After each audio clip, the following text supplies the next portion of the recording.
Trailing the Rockets 3-2, 31 for James Harden. Here is Chris Paul's former teammate. Extraordinary. You know, we know what he brings to the table. He brought that energy. He brought that excitement that we were missing. And we just need him. Obviously, he's our leader, and we all know what he does, you know, for the game of basketball and for our team. So it was exciting to have him out there. Mark Berman. James, when y'all were up 2-0, Mike said y'all hadn't done anything, and now you're up 3-2. He says, doesn't mean anything. Y'all got to win the next game. They got to win the next game. How do you look at this series now, you up being 3-2? We got to win the next game. Tonight was, it was a good start for us, but we got to follow this one up with another great win. And I thought tonight we did it defensively. We were active. We were engaged, especially in that second half from the beginning. After the 13-point lead was gone and it was such a tight game at halftime, what was the mindset heading into that second half? Just continue to do what we were doing. You know, we were getting open shots. I think they had 46 to half, which is, you know, a good defensive half. You know, we just weren't making shots. In the second half, we made shots and, you know, we pushed the lead up. Thank you. Michael Shapiro. You know, they really got to the rim against you guys a lot in Game 3 and Game 4. What do you think improved with your interior defense tonight? We did a better job of guarding the ball, guarding their ISOs and things like that, you know, trying to protect the paint. And individually, that's where it starts. It starts on the ball. I think we did a good job individually of taking on the challenge. And then our weak side defense was better as well. Simona Lee.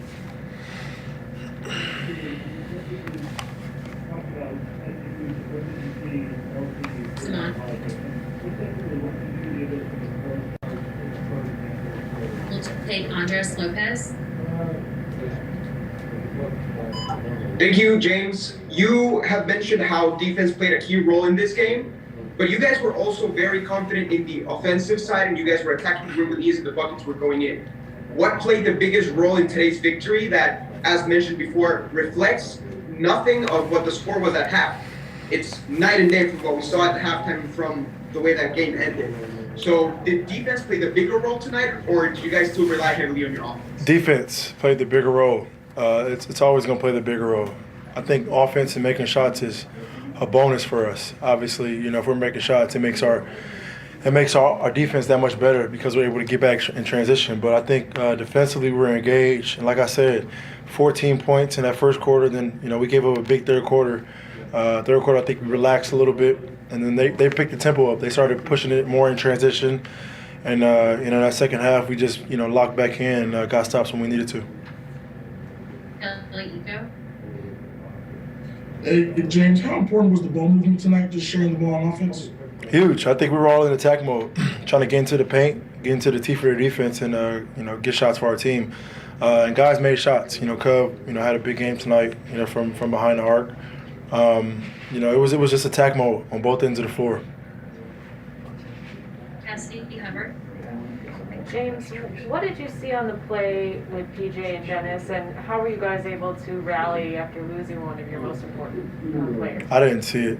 I didn't even see it. But PJ wouldn't have reacted the way he did, you know, if it was nothing. It was just a regular foul. So obviously, I'll go back and see it, you know, when I get back to the hotel. But I think we were rallied from the beginning of the game. That just gave us an extra boost to kind of, you know, play the right way and do what we were doing from the beginning of the game. So, and they're a young team. They won't go away. You know, so in Game 6 is going to be even more vital for us to come out to a good start and finish the game. Sam Amick. James, was it tough at all to get back into basketball mode after the past couple of days? I mean, you've seen a lot, but this is unprecedented, and for all of you to put those jerseys on again, do your thing. Yeah, I think we needed a couple of days. That's what that was, to sit back and reflect on what's going on in the world.